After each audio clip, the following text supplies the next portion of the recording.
La parole de Dieu qui nous est présentée en fin de semaine nous parle de personnes qui sont en recherche et des personnes qui se sentent appelées. Dans la première lecture, on nous raconte le récit du jeune Samuel. On nous dit dans ce récit-là que le jeune Samuel, pendant la nuit, il sent un appel, il pense que le prêtre Élie l'appelle. Alors il se lève, il va voir le prêtre Élie, il dit « Tu m'as appelé ?» Le prêtre Élie dit « Je ne t'ai jamais appelé.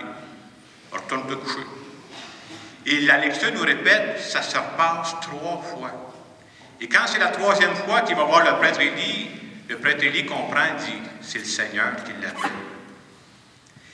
Et justement, il va lui dire « Prends le temps d'écouter, c'est le Seigneur qui t'appelle. » Et à travers ce passage de l'Écriture qui nous est adressé, qu'on entend ce matin, je trouve qu'il y a des beaux messages pour nous autres. Le message, on peut dire entre autres que le jeune Samuel a eu besoin du prêtre Élie pour voir clair. Souvent dans notre vie, on a besoin aussi que quelqu'un nous aide à voir clair dans notre propre vie. Mais le message le plus important que je retiens de cette lecture-là, ce n'est pas celui-là. Moi, le message le plus important que je retiens de ce passage-là de l'Écriture, c'est que quand Dieu nous appelle, là, il n'appelle pas juste une fois. Ah non. Dieu, il appelle plusieurs fois parce qu'il sait qu'on est dur de la feuille. Dieu appelle plusieurs fois parce qu'il sait qu'on ne comprend pas toujours du premier coup. Il nous connaît. Et c'est tellement important de savoir ça que ça permet de discerner quand est-ce que ce que je chante dans moi, ce qui bouille, quand est-ce que ça vient de Dieu. Quelqu'un qui vient me voir dans mon bureau et dit « Jacques, j'ai une idée géniale, c'est arrivé une fois, puis je pense que je vais faire ça. » Je vais dire « Attendons un peu. » Pas sûr, moi. Si c'est vraiment important, si c'est quelque chose qui fait vibrer ton cœur, soit sans crainte, ça va se répéter. Et quand ça vient de Dieu, Dieu ne parle pas juste une fois. On peut dire, mais comment je fais pour écouter, pour savoir si ça vient de Dieu? Il y a plusieurs signes. Dieu ne parle pas juste d'une seule façon non plus. Mais le plus important, et c'est pour ça qu'on nourrit notre spiritualité, on oublie tout le temps, où est-ce que Dieu parle? La première place où Dieu parle, c'est ici. Est-ce que ça gargouille en dedans? Et quand ça gargouille, écoutez ça. Alors, la première place, c'est ça. Est-ce que j'entends quelque chose? Il y a un petit, je ne sais pas trop quoi, là, mais je sens qu'il y a quelque chose qui... Écoutez ça. Ça, c'est un des signes.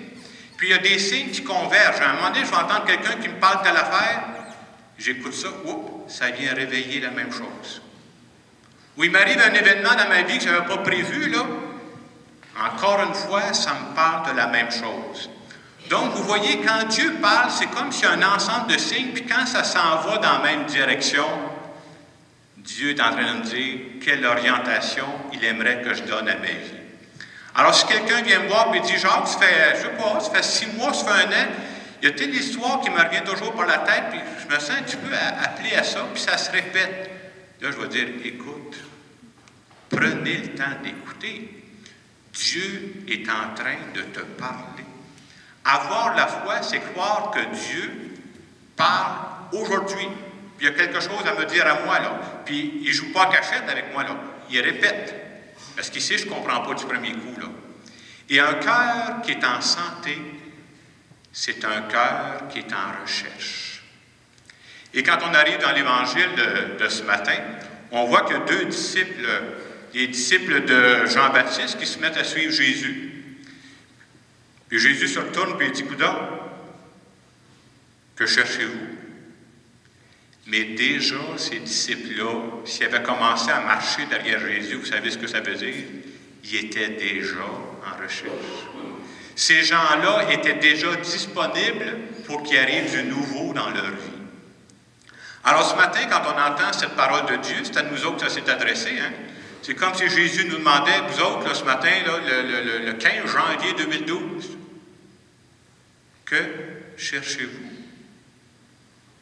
Ou une façon de traduire cette question-là, c'est de dire, à l'étape où je suis rendu, moi, là, dans ma vie, là, qu'est-ce que je recherche? Qu'est-ce qui m'attire profondément, là? Et encore, pour être plus précis, Si on me demandait de préciser s'il y a-t-il un projet qui me tient vraiment à cœur, là, pour les 2-3 prochaines années, j'aimerais prendre cette direction-là, là, ça serait quoi? Qu'est-ce qui gargouille en dedans? Ça, là, il ne faut pas étouffer ça. Puis j'espère que je vais demeurer en recherche, parce que demeurer en recherche, c'est ce qui me permet d'avancer, c'est ce qui me permet de bouger, c'est ce qui me permet de m'épanouir. Ce que de plus triste pour moi dans la vie, c'est de rencontrer une personne qui n'est plus en recherche. Parce qu'à ce moment-là, tu ne sais plus pourquoi tu vis. Hein? La recherche, ça te fait avancer. Au mois d'octobre dernier, je suis allé visiter une dame qui était assez avancée en âge, puis elle était malade. Elle était prise du cancer, puis elle savait que ça achevait. Et pendant que j'étais là, elle répétait toujours une phrase. « Il n'y a plus rien qui me fait rien. » Ben, un mois après, elle est morte. Ben oui, parce que pour être en vie, il faut que tu sois en recherche. S'il n'y a plus rien qui me fait rien, qu'est-ce que je fais sur la planète, moi, là? On a besoin d'avoir quelque chose qui nous pousse vers l'avant. Alors, cette question qui nous revient ce matin, que cherchez-vous? Qu'est-ce que, moi, présentement, là, qu'est-ce qui m'accroche? C'est quoi le rêve que je porte pour la suite de ma vie? Et on peut rechercher toutes sortes de choses, mais vous comprendrez que ce n'est pas toujours à la même profondeur. Je ne sais pas, mais présentement, il y en a qui recherchent un job. Ben, c'est important quand tu n'as pas de travail. Il y a des gens qui cherchent des moyens pour être en bonne santé. Il y en a qui viennent de passer les fêtes et il y a du moyen de maigrir un peu. C'est une recherche. Il y a des gens qui recherchent un compagnon, une compagne de vie. Cette semaine, je vais commencer à préparer mon homélie sur la recherche, puis je lisais le Clairon à Saint-Hyacinthe. Je suis tombé sur l'avant-dernière page. C'était marqué « Homme recherche femme. Femme recherche homme. » Hey, j'ai commencé à lire ça, ça vole pas haut, ça là. Ouf. Nos recherches ne sont pas toujours des profondeurs. Il y en a même un qui marquait « Lion chasse lionne. » Hey, j'ai peur des chiens, je vais venir loin, moi, là. Tout ça pour vous dire que j'espère que plus j'avance dans la vie, j'espère que mes recherches deviennent un peu plus profondes. Je ne reste pas toujours à la surface. Hein? Et c'est important, ça. Dire, qu'est-ce que Dieu, à quoi Dieu m'appelle? Qu'est-ce que je me sens appelé à faire là-dedans? Et ça, Dieu me guide là-dedans. Et quelqu'un pourrait dire, ouais, mais Jacques, moi, mon choix de fond, là, dans la vie, il est fait, là.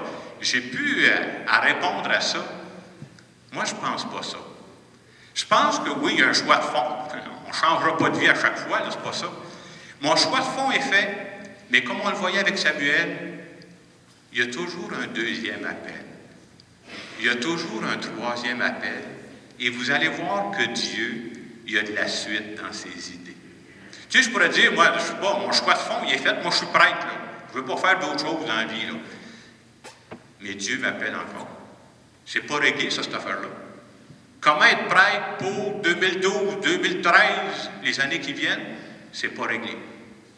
Puis il est en train de me dire, tu ne me repasseras pas à la recette des années passées, toi, mon Jacques, là. J'ai prévu d'autres choses pour toi, là. Il faudrait que tu demeures à l'écoute. Croire à ça, c'est demeurer à l'écoute de Dieu. Il y a des situations même de notre vie qui arrivent, il faut écouter ça. J'ai parlé de mère de famille cette semaine. Elle me disait, elle, c'est assez clair ce qu'elle recherche présentement. Elle me disait que son gars, il est malade. Son gars, il est pris du cancer et est en phase terminale. Elle dit, la seule chose que je recherche de ce temps-là, vous savez c'est quoi? J'aimerais ça que mon gars finisse ses jours d'une façon sereine. Et quand tu as un appel comme ça, tu ne poses pas de questions, là. C'est sûr, ça vient de Dieu. Alors, ce matin, on se fait demander cette question-là. Que cherchez-vous? Pour la suite de votre vie, là, qu'est-ce que vous voulez faire avec ça? Quelle orientation j'aimerais donner? Puis il ne s'agit pas d'attendre dans 20 ans, là, je vais faire... Non.